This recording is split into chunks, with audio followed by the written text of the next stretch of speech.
Butter salt biscuit எப்படி செய்கிறதுன்னு பார்க்கலாமா? Before that save this video. ஒரு பவுலில் flour, salt, custard powder and vanilla powder 4 add பண்ணிவிட்டு நல்லா மிக்ஸ் பண்ணி எடுத்து வச்சுக்கோங்க. அண்ட் இன்னொரு பவுலில் பார்த்திங்கன்னா butter and icing sugar 2 add பண்ணிவிட்டு நல்லா மிக்ஸ் பண்ணிக்கோங்க. பிளெண்ட் பண்ணுறதுக்கு பிளெண்டர் யூஸ் பண்ணணும்னு அவசியம் கிடையாது. நம்ம வீட்டில் இருக்கிற விஸ்க் வச்சே நல்லா பிளெண்ட் பண்ணி எடுத்து வச்சுக்கணும். அதுக்கப்புறம் ட்ரை இன்க்ரீடியன்ஸ் எல்லாமே அதில் சீவ் பண்ணி ஆட் பண்ணிக்கோங்க. அப்புறம் பார்த்திங்கன்னா ஜென்டலாக மிக்ஸ் பண்ணணும். சப்பாத்தி மாவு மாதிரி பிசையவே கூடாது, ஓவர் மிக்சிங் பண்ணவே கூடாது, ஜென்டலாக தான் மிக்ஸ் பண்ணணும். மிக்ஸ் பண்ணிவிட்டு ஒரு பார்ச்மெண்ட் பேப்பரில் வச்சுட்டு ரோலர் எடுத்து ரோல் பண்ணி எடுத்துக்கோங்க. அண்ட் உங்கள்கிட்ட குக்கி கட்டர்ஸ் இருந்துச்சு அப்படின்னா உங்களுக்கு எந்த ஷேப்பில் வேணுமோ அந்த ஷேப்பில் நீங்கள் கட் பண்ணி எடுத்துக்கோங்க. இது ஒரு ட்ரேயில் ப்ளேஸ் பண்ணணும். ட்ரேயில் எதுவுமே அப்ளை பண்ண வேண்டிய அவசியமே கிடையாது. டைரெக்டாக நீங்கள் கட் பண்ணி ஷேப் பண்ண அந்த குக்கீஸ் அதில் எடுத்து ப்ளேஸ் பண்ணிக்கோங்க.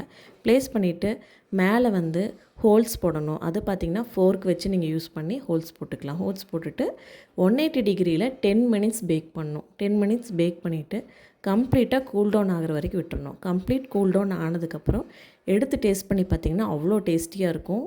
இது ஒரு தடவை ட்ரை பண்ணி பாருங்கள். டிஸ்கிரிப்ஷனில் நான் இன்க்ரீடியன்ஸ் எல்லாமே ப்ளேஸ் பண்ணிக்கிறேன். நீங்கள் ட்ரை பண்ணி பார்த்துட்டு எப்படி இருக்குன்னு கமெண்ட்டில் சொல்லுங்கள். இதோட அரோமேட்டிக் ஸ்மெல் அவ்வளோ சூப்பராக இருக்குங்க. பட்டர் குக்கி நம்ம கடையில் வாங்குறத விட நம்ம செஞ்சு சாப்பிட்றது அவ்வளோ டேஸ்டியாக இருக்கும். அண்ட் நம்ம லொக்கேஷன் பார்த்திங்கன்னா கோயம்புத்தூரில் இருக்குது. ஆர்டர்ஸ் ப்ளேஸ் பண்ணணும்னு நினச்சிங்கன்னா ஸ்க்ரீனில் தெரிய நம்பருக்கு வாட்ஸ்அப் பண்ணுங்கள். தேங்க்யூ.